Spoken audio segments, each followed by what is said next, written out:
The Victorian mansion on Maple Street had been my dream since childhood. I spent hours walking past it, imagining myself living in its tall turrets and grand rooms. For 10 years, I saved every penny, waiting for the day it would be put up for sale. So, when I saw my family's cars parked in the driveway, my heart nearly stopped. I'm Rebecca Chin, 35, and I had just found out that my family had bought the home I had dreamed of for years. They knew how much I wanted it. I had talked about nothing else since the for sale sign went up 3 months ago. "Oh, good, you're here." My sister Amanda called from the front porch, waving enthusiastically. "We wanted to surprise you." My parents stood beside her, my father jingling the keys while my mother smiled proudly. The satisfaction on their faces told me everything I needed to know. This wasn't just about buying a beautiful house.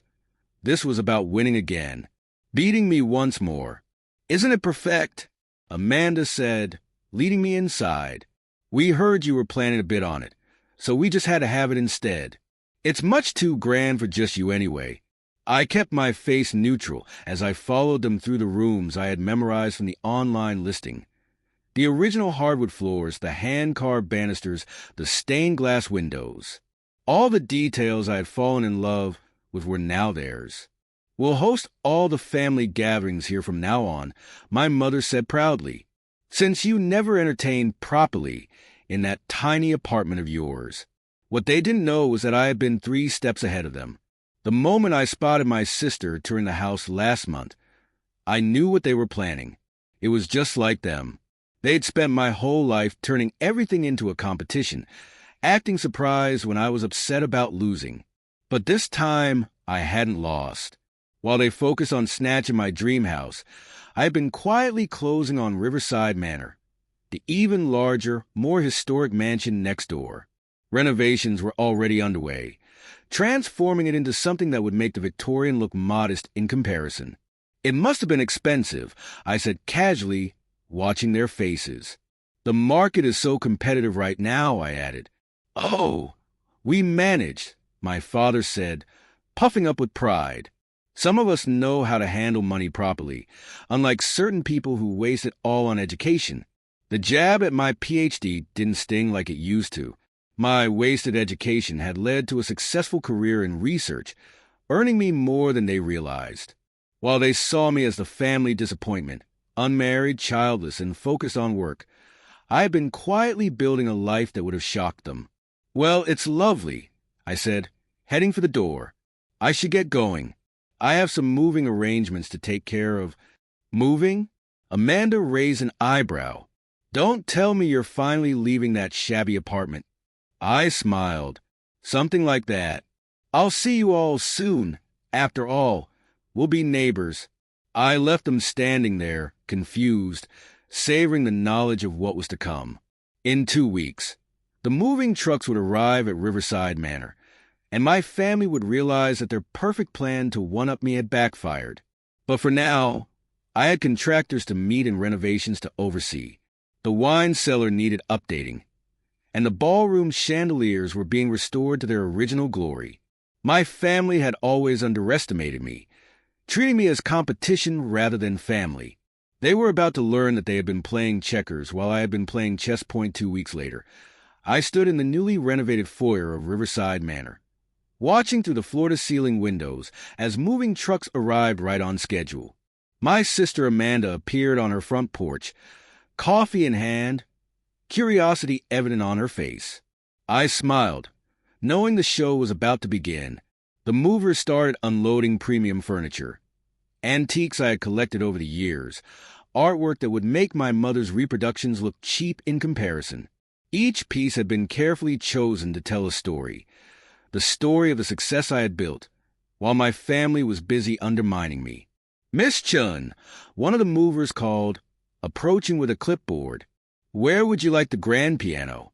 The music room or the ballroom?"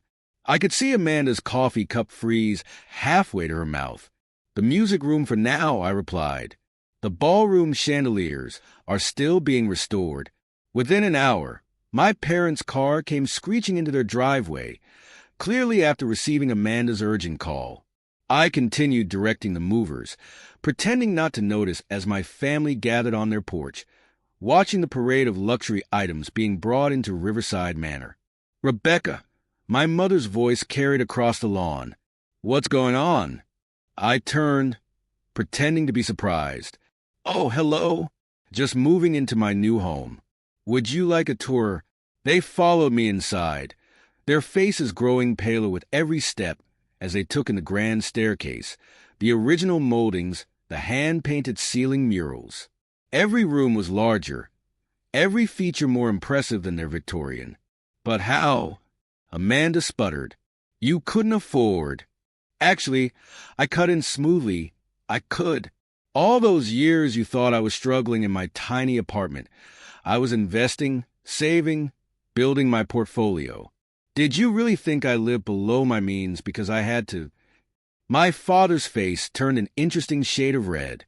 "You let us believe." "I let you believe what you wanted to believe," I said. "Just like you let me believe you cared about my dreams when you outbid me on the Victorian. Fair's fair." I led them through the house, past the library with its 2-story bookshelves, through the conservatory with its rare plants, and into the state-of-the-art kitchen that made their gourmet setup look outdated. "And this," I said, opening a set of double doors, "is the ballroom where I'll be hosting the annual family Christmas party this year. I assume that won't be a problem." My mother clutched her pearls. "But we always host Christmas." "Well, things change," I smiled. "Besides, my ballroom can actually fit the whole family comfortably. No more cramped quarters." As they stood there, speechless, my phone buzzed. "Excuse me," I said, checking the message. "That'll be the interior designer. We're discussing plans for the rooftop garden." "A rooftop garden?" Amanda's voice rose an octave. "Oh, yes," I replied casually. "The view of your house from up there is quite lovely. You can see right into your backyard." They left shortly after, huddled together, whispering furiously. Through my windows, I watched them return to their Victorian.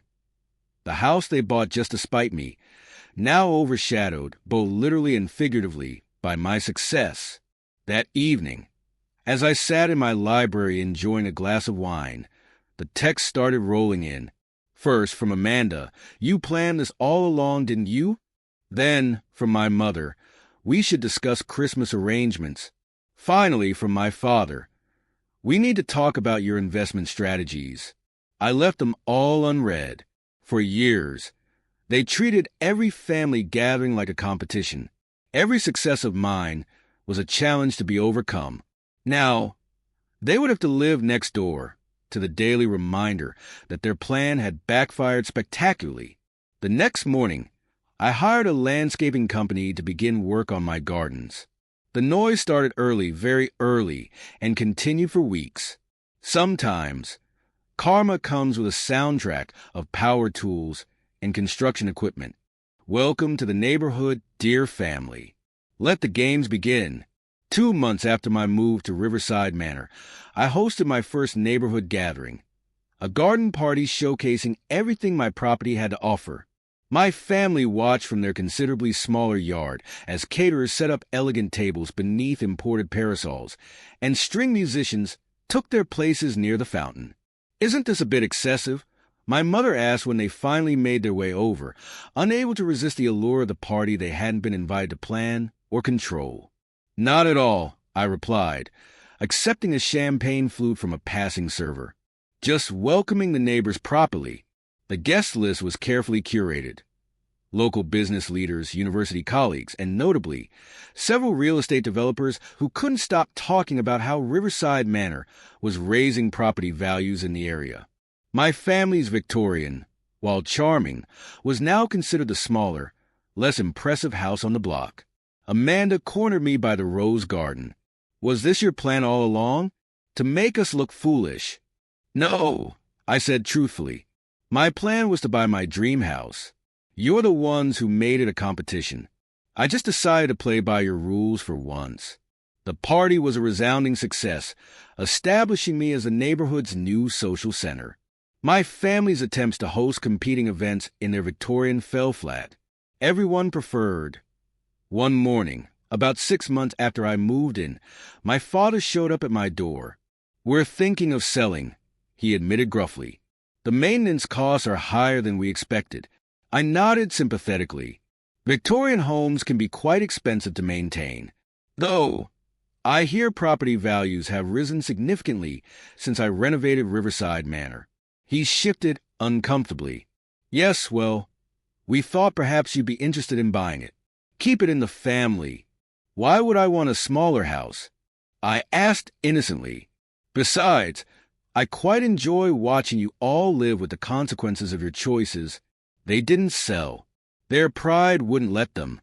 Instead, they had to adapt to their new reality. Every family gathering at my house was a reminder of how their attempt to outdo me had backfired. Every improvement I made to Riverside Manor made their Victorian look a little shabbier in comparison. Christmas that year was particularly satisfying. The ballroom, decorated with professional skill, hosted our entire extended family comfortably.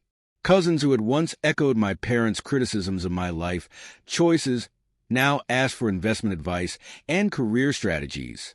As I watched my family navigate the party, looking small in the grand space they had never imagined I could own, I felt no triumph, only a quiet satisfaction. They had spent years trying to compete with me, to prove their superiority. In the end, they had only competed with themselves. "Your house is magnificent," my Aunt Sarah said, finding me by the Christmas tree. "Though I can't help but wonder if it's a bit lonely. All this space for just one person." I smiled, thinking of the research center I was planning to establish in the East Wing. Not lonely at all. I filled it with exactly what I want, just like I filled my life with what I want, not what others think I should want. My family still lives next door in their Victorian. A daily reminder that sometimes the best revenge isn't about getting even. It's about rising above. They wanted to teach me a lesson about knowing my place. Instead, they learned one about underestimating me. As for me, I host charity events in my ballroom, write research papers in my library, and enjoy my rooftop garden with its perfect view of their smaller house. Sometimes, I catch them watching from their windows as I entertain guests or work on new improvements to the property. Let them watch.